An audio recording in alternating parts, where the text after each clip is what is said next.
इस बार आमिर ने बच्ची को इस बुरी तरह से मारा कि बच्ची बेचारी अपनी जान से हाथ धो बैठी।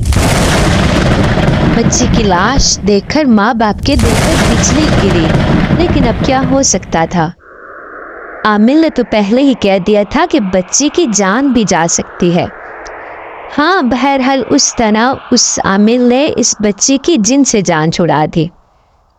सबक आमोज और इबरतनाक वाक़या है ये हम सब के लिए।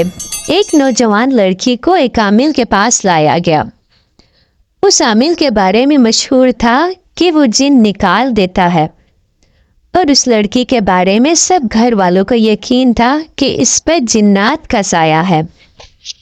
वो अक्सर पूरे घर को सर पर उठा लेती, शोर मचाती थी, घर की चीज़ों को चकनाचूर कर देती थी। अब जाहिर है वो हिस्टीरिया का केस था, लेकिन इलाज मुआवजा करने वालों ने माँ बाप और दूसरे रिश्तेदारों को यकीन दिलाया कि इस पर जिन आता है। आमिर ने भी लड़की देकर फौरन कह दिया, इस पर जिन आता है, इसको निकालना होगा और कोई सूरत नहीं। इस तरह आमिर को लंबी चौड़ी फीस दी गई। इलाज शुरू हुआ। आमिर साहब लड़की को मारते पीटते रहे। आखिर एक हफ्ता इलाज के बाद उसने कहा, लड़की अब तंदुरुस्त है, जिन निकल चुका है, लेकिन एहतियात की ज़रूरत है। वो फिर आ सकता है। जिन बहुत ताकतवर है, उससे मुकाबला करने के लिए मुझे खून पसीना एक करना पड़ता है। खैर, घर वाले लड़की को ले आए। घर आते ही उसे फिर दौरा पड़ गया। अब तो वो सब परेशान हुए। एक हफ्ता की मेहनत बर्बाद गई और पैसे अलग ज़ाया हुए थे।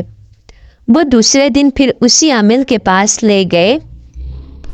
पूरी बात सुनकर उसने कहा, मैंने तो पहले ही कह दिया था कि जिन बहुत ताकतवर है, मुकाबला बहुत सख्त है और वो फिर आ सकता है। बहरहाल आप लोग फिक्र ना करें, अब जिनको जलाकर राख करना होगा तभी पीछा छोड़ेगा, लेकिन उसके लिए आपको भारी फीस अदा करनी होगी, क्योंकि ये ज़िंदगी और मौत का मुकाबला होगा। इसमें मेरी जान भी जा सकती है और बच्ची की जान भी जा सकती है। बहरहाल जिनसे उसकी जान छूट जाएगी।